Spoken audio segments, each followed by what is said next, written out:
Ya vamos. Ok, nada, yo lo que decía esto, ¿no? Eh, el trabajo y la experiencia del trabajo en investigación, cuando paso en el 2015 al grupo de Susana, yo siento ese salto, ¿no? Eh, y que me hizo salir de esa. Yo venía discutiendo en esos tres campos, yo volví a leer mis publicaciones y seguía discutiendo entre el género, cuidado de trabajo, y, y notaba que se estaban como reproduciendo. ¿Vieron? No sé, les pasa cuando uno por ahí empieza a leer mucha bibliografía y llega a un punto en que satura. El punto de saturación metodológico es cuando ya lo que uno encuentra no ofrece nada novedoso, es cuando dejaste de encontrar lo novedoso. A mí me pasó que yo estaba escribiendo nada novedoso, estaba describiendo un montón de situaciones, eh, ¿cómo se dice? Se me fue la palabra. Entonces, me O sea, pasó. había como una reiteración Entré como en un bucle, ¿no? y Cuando en entras un en un bucle, círculo, exacto. entonces en donde uno lees lo que dicen los autores y encontrás lo mismo. Nada, y el salto filosófico me permitió encontrar un campo de discusión dentro de la salud mental comunitaria y este libro fue el que me permitió darle una articulación a esas discusiones. Y aparecieron un montón de cosas que no son dichas. Yo en ningún artículo he encontrado estas discusiones sobre los viejos, ¿no? Sobre cómo se organizan las prácticas de cuidado, sobre, sí, bueno, esto, las mujeres son las que están más tiempo, como una lectura bastante centrada en el género y en el trabajo, pero en el trabajo también desde una mirada de género. Y nos estamos perdiendo todo esto de que hablábamos recién, de la rotura de los huesos, ¿no? De lo que significa esa rotura de huesos y cómo esos huesos han sanado. Y que no tiene nada que ver con si sos mujer o con hombre, tiene que ver con los supuestos que permitieron eso. Porque ahí, si uno vuelve a leer la cita, en ningún momento ella dice cuáles son las condiciones para que ese hueso sane. Porque dice, hubo una presencia, pero no se discute en ningún momento sobre esa presencia, ¿no? Sobre la manera en que esa presencia está. Y a mí me parece que estas tres variables nos permiten explicar eso.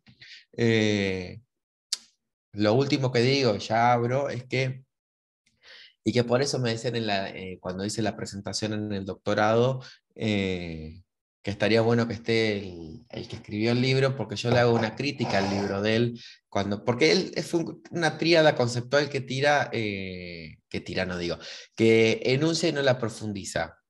Y él dice, bueno, una relación de cuidado relación de cuidado o un lazo social, vinculado siempre a la salud, se estructura a partir de la manera en que se da el amor, el poder y la dependencia, que son estos tres conceptos. Pero lo enuncia como algo estático. O sea, como si la manera en que eso se configuró ya quedó así. Pero desde una lectura, para mí, un poco, si se quiere, como Foucaultiana, esas tres cosas tienen que estar en permanente circulación. Porque cuando se detiene una mirada del amor, cuando se tiene una mirada cristalizada de la dependencia y del otro, o cuando el poder se detiene, se instaura un proceso de violencia. Y ahí vuelvo a mi tesis de grado, por eso les digo cómo a mí esta lectura analítica me permitió como unar todo, ¿no? Me reencontré con mi tesis de grado, que yo pensé que en mi tesis de doctorado no le iba a trabajar, y fue como un volver a leerla y volver a encontrarme con eso, ¿no? En cómo la violencia, cuando todo esto se cristaliza. Y me parece que esta tríada tiene que estar en permanente tensión. Siempre nos tenemos que estar interrogando sobre el amor, siempre nos tenemos que estar interrogando sobre el poder y siempre nos tenemos que estar interrogando sobre el padecimiento del otro. Porque cuando nos dejamos de preguntar o cuando nos deja de inquietar, es que pasa todo. Lo que pasa, el malestar sobrante en la cultura. El malestar sobrante en la cultura pasa cuando nos dejamos de interrogar sobre cualquiera de estas tres cosas o dejamos de esperar algo del otro porque ya está demenciado, o, o dejamos de reconocer lo que es lo que tiene que ver con el amor desde eso, y todo así. Me parece que la cristalización de cualquiera de estas tres cosas instaura y da inicio a un proceso de violencia y que es lo que da, eh, que por ahí ese hueso sana. Eso es lo importante también decir. Capaz que ese hueso sana, pero ¿cómo sano ese hueso? Ujú. Eh, entonces, por eso también, ¿no? Esto que decía Susana de los huesos rotos. Por ahí un hueso roto que sanó, pero también es importante la pregunta de cómo sanó ese hueso roto. Ujú. Y Y ahí cierro. sí, no, no, y no te olvides, porque nombraste las otras dos, no te olvides la dependencia. No, Nosotros claro. vivimos en una sociedad que está gestando dependientes, absolutos dependientes. Hay que tener mucho cuidado con eso. Yo no sé si estaba Jazmín, Sí, y que no se interroguen. ¿no? Es que no se interrogan. Esta es Eso, otra a ver, lo que veíamos en la pedagogía, cuando hablamos siempre de educación, ¿no? El sí, no cuestionarse, no es así, funciona así. sí, Entonces, pero esto que por ahí hemos hay hablado cosas desde que la son, pedagogía. perdón un Sí que, segundito, Jazmín, un segundito nada más, chiquitito. sí, dale. Hay cuestiones que no se toman como dependencias. Ese es el gran Claro. problema. Voy a dar un ejemplo que a lo mejor Jazmín estaba, por eso le pedí a Jazmín un minutito y que me diga si estaba ese día o no. Entonces, vos viste, no sé cómo estará ahora la facultad, por suerte hace bastante que no voy, pero llena de carteles, ¿no? De la dependencia, del problema de la colonización, que esto, que lo otro. Y en primero, no estaba Jazmín porque fue el año que no había Yo pandemia. cursé Claro, virtual con vos, cursaste claro. virtual. Entonces yo digo, sí, pero ahí hay algo que no aparece, ¿no? Por ejemplo, y tomé un ejemplo. Digo, ¿qué pasa con el consumo de drogas? ¿Y qué drogas se consumen? Eso no lo toman como colonialismo, no lo toman como dependencia ni cultural, ni mental, ni social. Por ejemplo, ¿eh? Por ejemplo. Entonces, ¿por qué? Porque eso mueve mucho dinero, mueve, bueno, un montón de otras cuestiones. Eso no se debate, eso no se discute en filosofía, es terrible. Yo no estoy hablando ni que esté bien ni que esté mal, ojo, ¿eh? Eso yo ahí no me voy a meter en una cuestión ética, pero no se debaten esas cuestiones. Entonces, hay muchas cuestiones, esa dependencia. Yo he visto en Once, allá en Buenos Aires, en la estación de Once, niñitos de 8 9 años, con la bolsita y aspirando vaya a saber qué. Eso no se dice, de eso no se, como decía Serrat, ¿no? De eso no se habla, de eso no se toca, eso no se dice. Hay que mantenerlo ahí porque, no, eso ¿cómo vas a hablar de eso? Entonces, ahí está también esto que vos decís, Diego, que es la cuestión del cuidado. No nos cuidamos, lo que dice Foucault, no somos una sociedad que se cuida, somos una sociedad que genera enfermedades y que después a esos enfermos los pone en la isla, como dijo una vez cierta persona en su tesis doctoral. ¿Eh? Terrible. Hay que sacarlos de la sociedad. ¿Cómo hay que sacarlos de la sociedad? El filósofo tiene que analizar por qué la sociedad genera este tipo de cuestiones, que es el análisis que vos estás haciendo. Por eso lo valoro tanto esta tesis. Entonces, ojo con eso, tengamos cuidado. Ya te doy la palabra, Jazmín.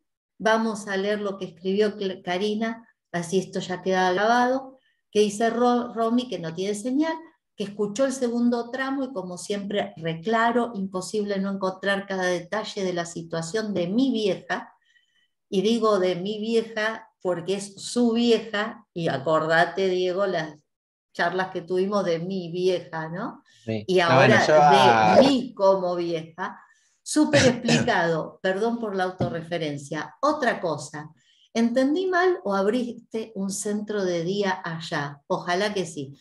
Y le voy a decir a Romina que yo ya estoy anotada, pero no para el centro de día, sino para la residencia completa.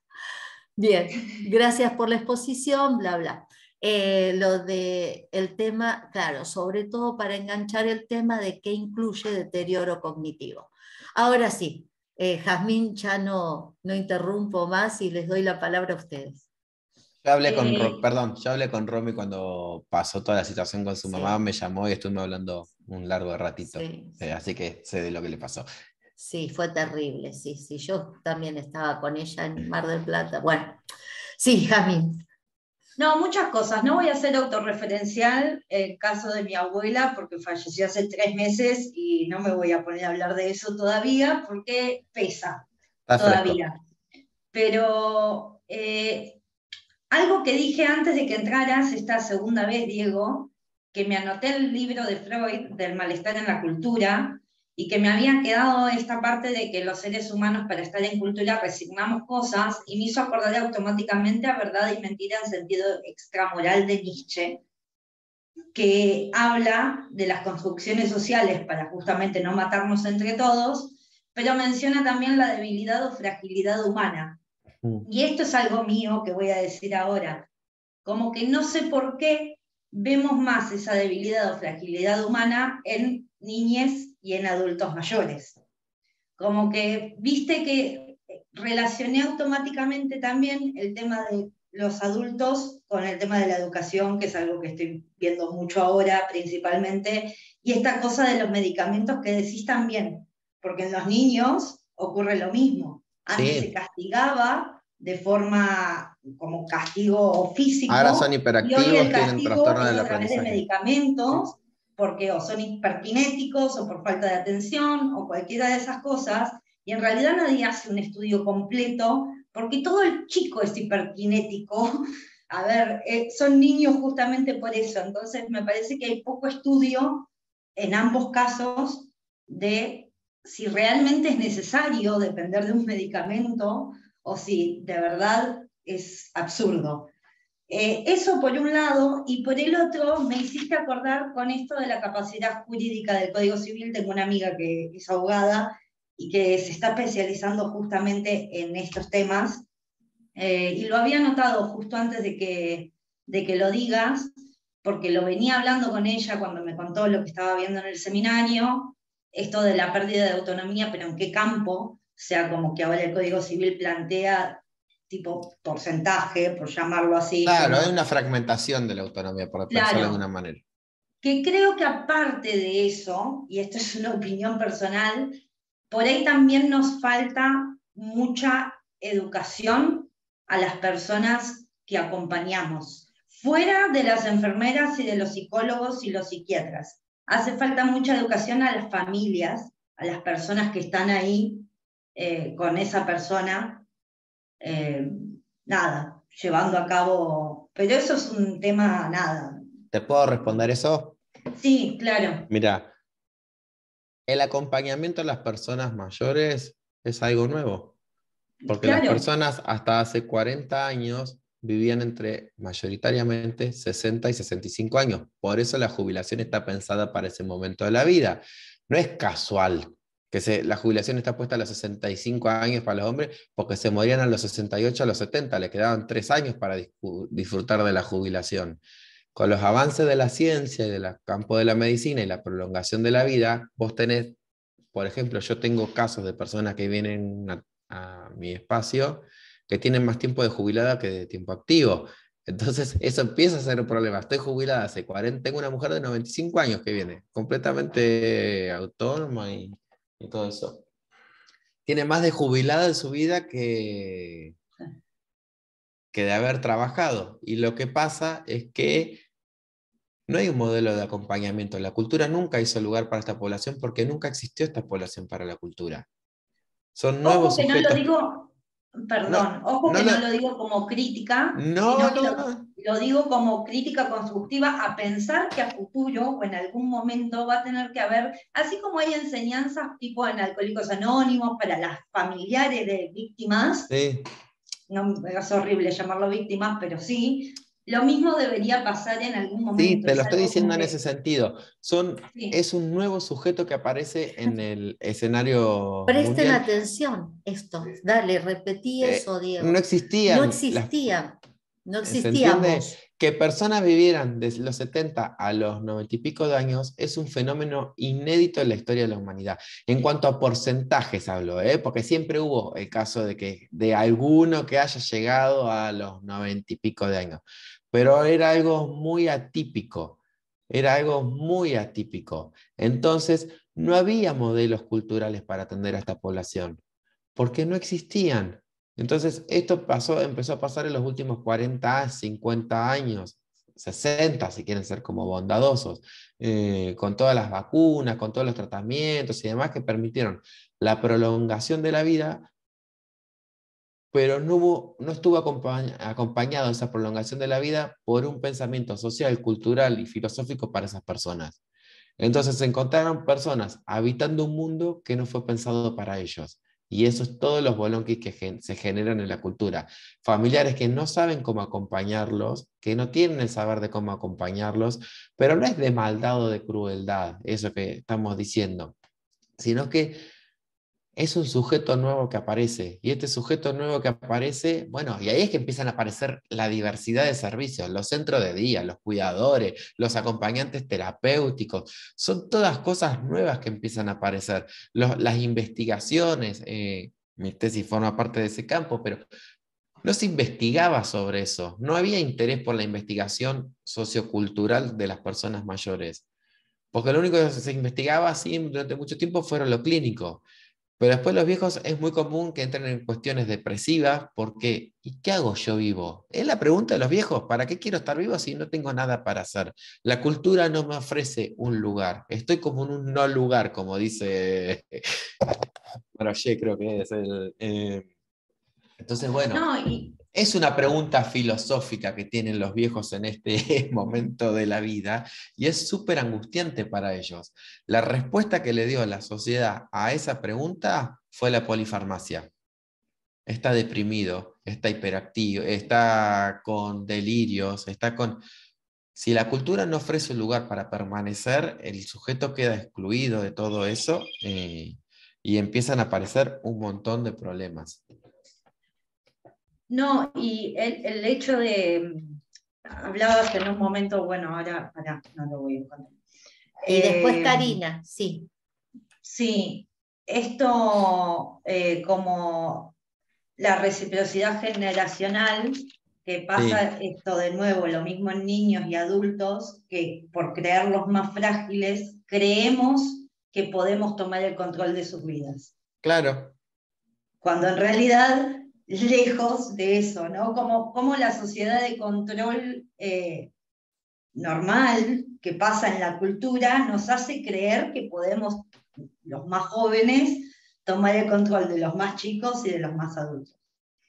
Nada, me quedé pensando en esas cosas, no tengo mucho más nada para decir.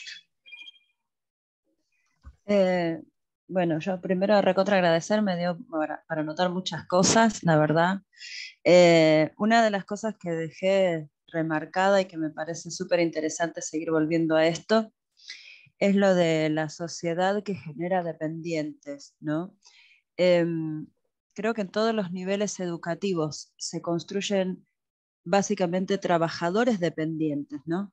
Es muy difícil debatir en estos espacios donde, bueno, esto quizás sea una apreciación personal, pero donde se imponen fuertemente los cánones paternalistas, esto de yo te cuido, pero vos haces lo que yo te digo. Y no hay un espacio para un diálogo con escucha. Lo pienso ahora, por ejemplo, estoy en Mar del Plata, está lo del petróleo ahora con las offshore y se va a abrir una audiencia que no va a ser vinculante, que no va a importar, que simplemente lo van a dejar ahí grabado por si alguien lo quiere ver, pero las decisiones ya están tomadas, ¿no? Este modo que tenemos de convivir permite este tipo de supuesta escucha, que no es una escucha en realidad. Es A un como nadie le sí. Claro, a nadie le va... No, además en realidad sirve para avalar. Yo vi la audiencia anterior y había más cantidad de gente en contra y en los espacios públicos se dijo, participaron trabajadores, participaron de todos los campos, favoreciendo al offshore. O sea, el discurso permea la mirada que le conviene. Y bueno, cierro con esto de que no hay un espacio para un debate vinculante, en donde haya un auténtico diálogo que nos permita como sociedad justamente poner en discusión estas cosas, como grupos humanos, ¿no? De decir, bueno, ¿qué hacemos con esto? ¿Qué nos parece? ¿Cómo reflexionamos? Creo que la filosofía debería estar más presente en todos estos ámbitos para repensar las cosas no porque la filosofía tenga que tener la máxima autoridad por un canon, sino porque es a la que le importa reflexionar sobre estas cosas. Le importa reflexionar sobre cada uno de los temas que componen el pensamiento, la historia, la vida. O sea, es el grupo al que le importa reflexionar estas cosas. Y lo veo justamente, bueno, en la universidad, ¿no? Filosofía suele ser el último orejón del tarro en muchos aspectos. Las primeras siempre son las ciencias, que si vemos son las que menos reflexionan. De la mano de los científicos vemos muchas veces eso, que prácticamente no tienen un espacio de reflexión, salvo que, no sé, les caiga algo mágico que les permita hacerlo, pero no hay eso.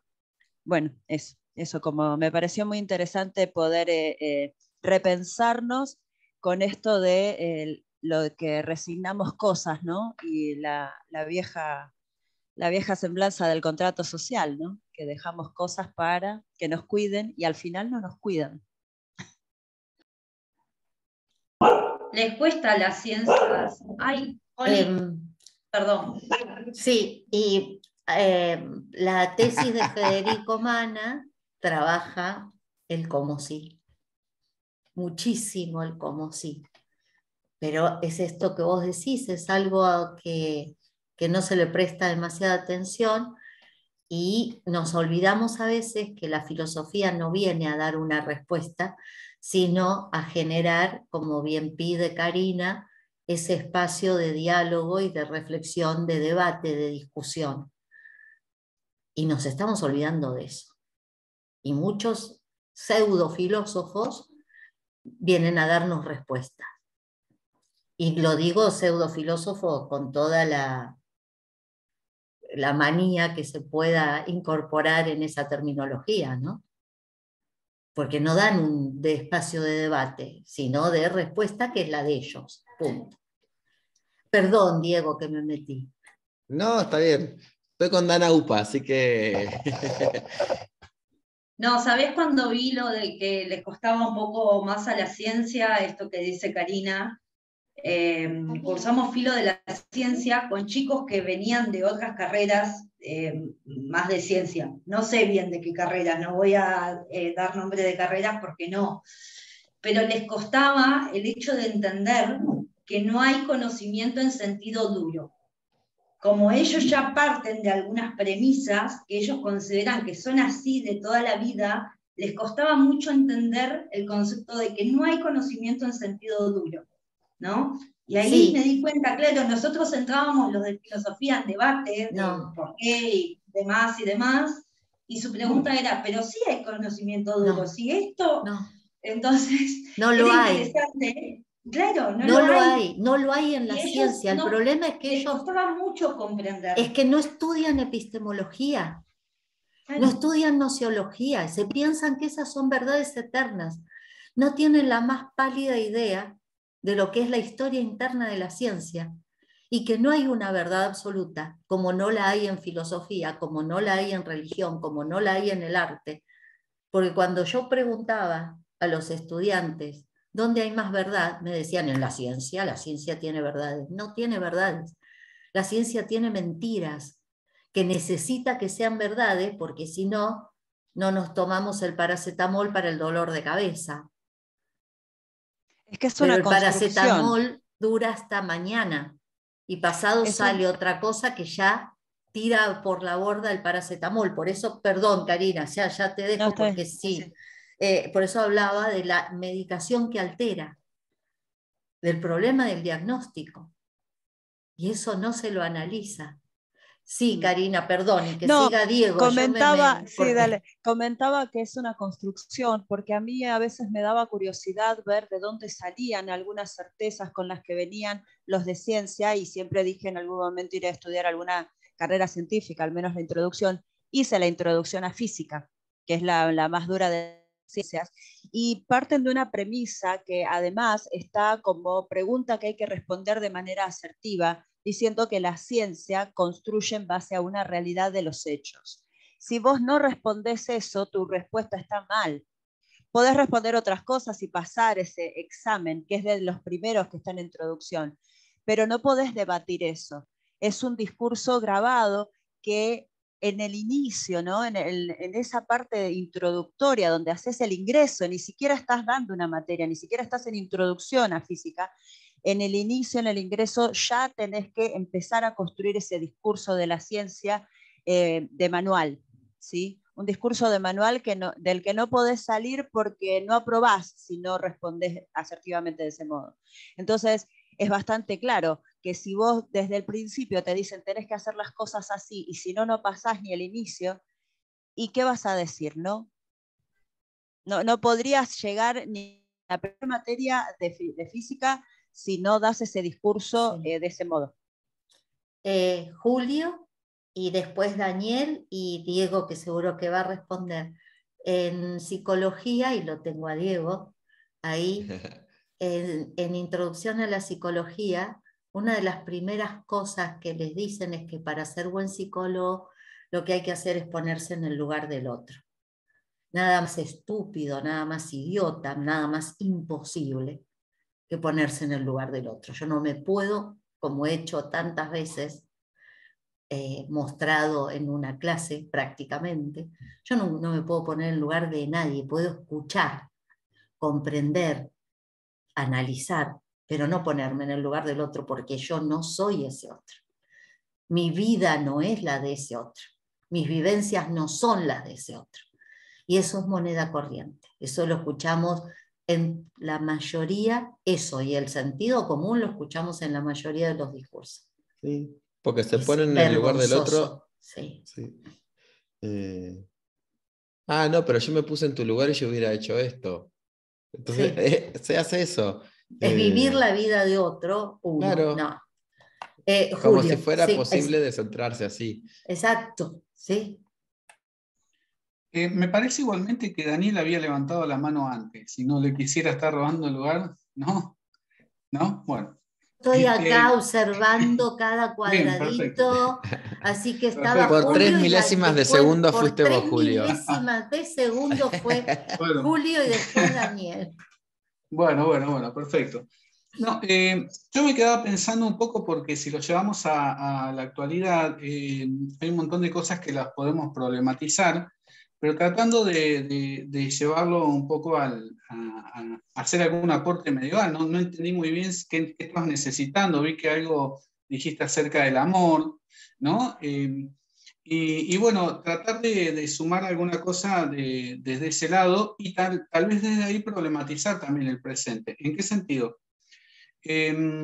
Así como la gente viviendo, de gerontes o personas, no sé el nombre que se le ponga, personas viviendo más cantidad de años, es una cosa nueva, también lo son algunas determinadas preocupaciones, como por ejemplo esta, ¿no? De si va a un lugar de día, de noche, o esto, lo otro, o un geriátrico. Si uno va a la antigüedad occidental, en Roma, no le importaba mucho el anciano. En algunas culturas, por ahí un poco más, orientales como China, ¿sí? Los hebreos, ¿sí? Que tenían una cuestión más ancestral de cuidado de los ancianos.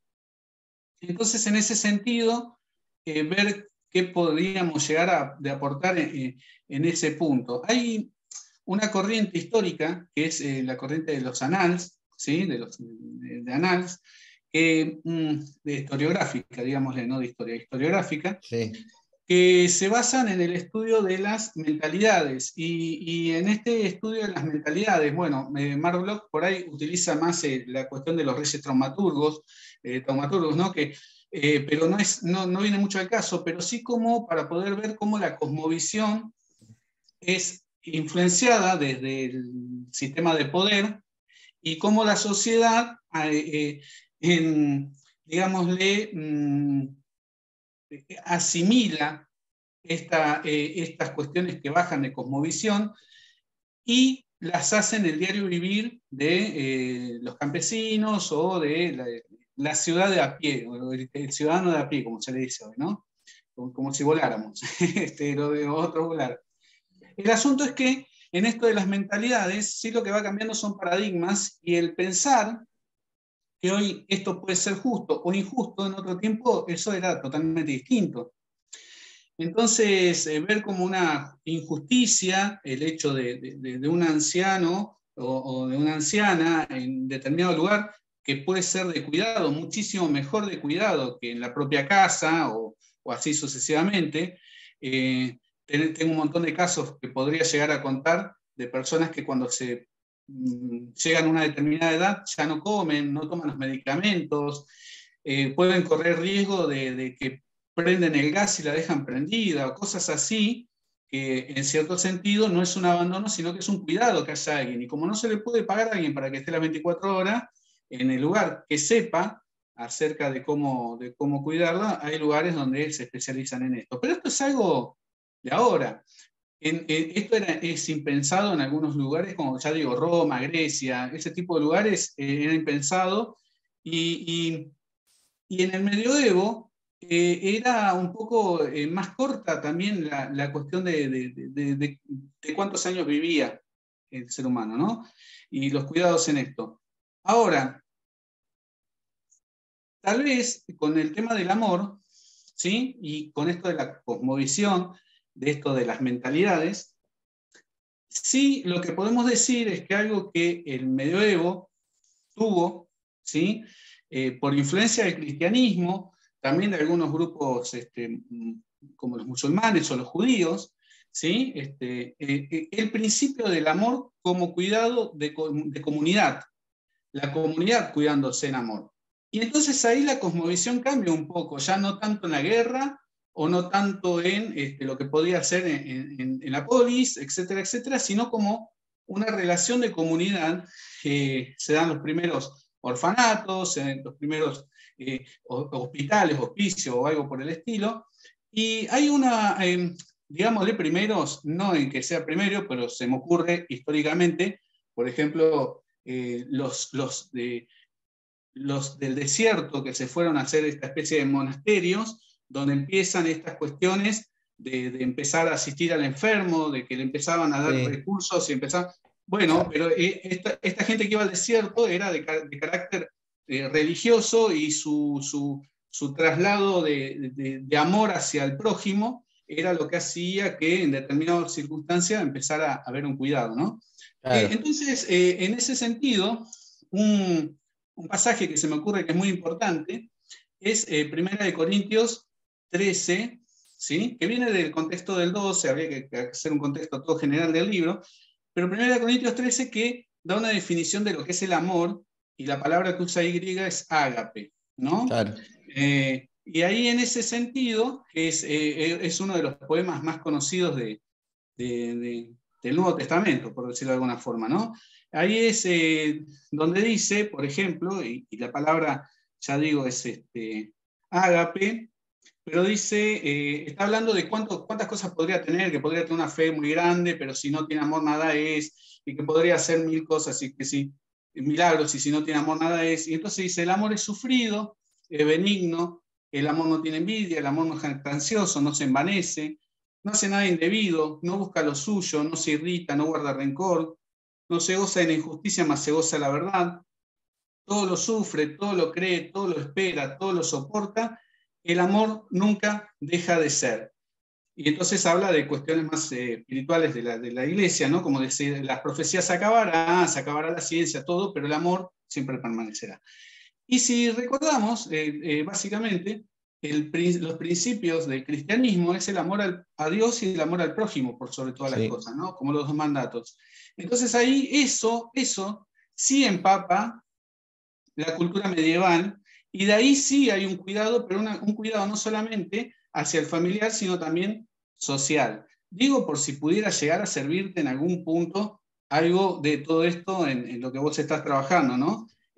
Como para orientarlo también un poco hacia alguna cuestión del medioevo. Tal vez no tiene nada que ver con lo que vos estás trabajando, ¿no? Pero pensaba de qué manera poder hacer algún aporte a esto que pueda servirte. Sí, Julio, mirá, eso lo trabajé todo, el amor al prójimo. Está la encíclica de de cómo se fue el papa anterior a este, ¿cómo se llamaba? De Benedicto, fue justamente sobre el ágape y sobre el amor al prójimo. Y está todo trabajado ahí.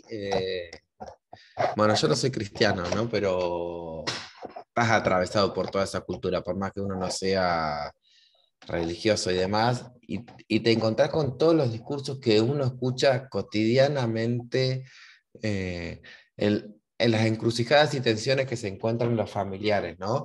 Que es esta lectura del amor medievalista, de medioevo, que no me lo dice, porque como dicen Corintios, no sé qué, lo actúa porque lo tiene encarnado, le circula ese discurso en su propia existencia, y no encuentra una salida de eso. Y es una problemática medieval. O sea, por más que él no me diga esto porque lo vengo leyendo de no, no, le está como encarnado en nuestra subjetividad todos estos discursos.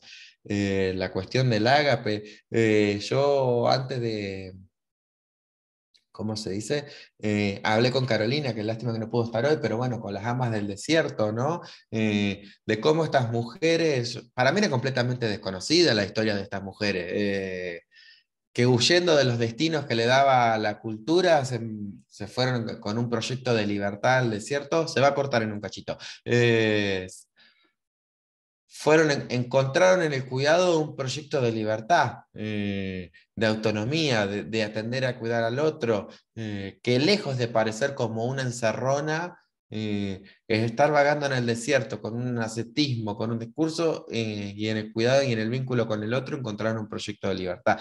Pero bueno, y aparece todo eso en la cultura de ahora, en el que para cuidar al otro tenés que despojarte de todo. Y eso es una cuestión bien medievalista, ¿no? De que vos te tenés que, el amor al prójimo es todo, tenés que olvidarte de vos, porque si vos atendés tus necesidades al frente a las del otro, sos egoísta, el amor no es egoísta. Entonces, esas son cuestiones filosóficas medievalistas, me parece, sobre todo cristianas, más que por ahí para no ser, no hablar de filosofía medieval, sino de religión cristiana, que después la filosofía medievalista nos sirve como para pensarlas y problematizarlas, como para hacer como una diferencia ahí. Eh, pero sí, lo del ágape es como una cuestión central para pensar el cuidado frente a las otras, la filia y la erótica. Entonces, bueno, se va a cortar, me parece, en cualquier segundo. Sí, sí, justamente yo lo que quería hablar era de esto. Ah, sí, ya Sí, es yo la también. hora. Sí, sí, Karina. Sí, yo Bueno, también. entramos un minuto para despedirnos.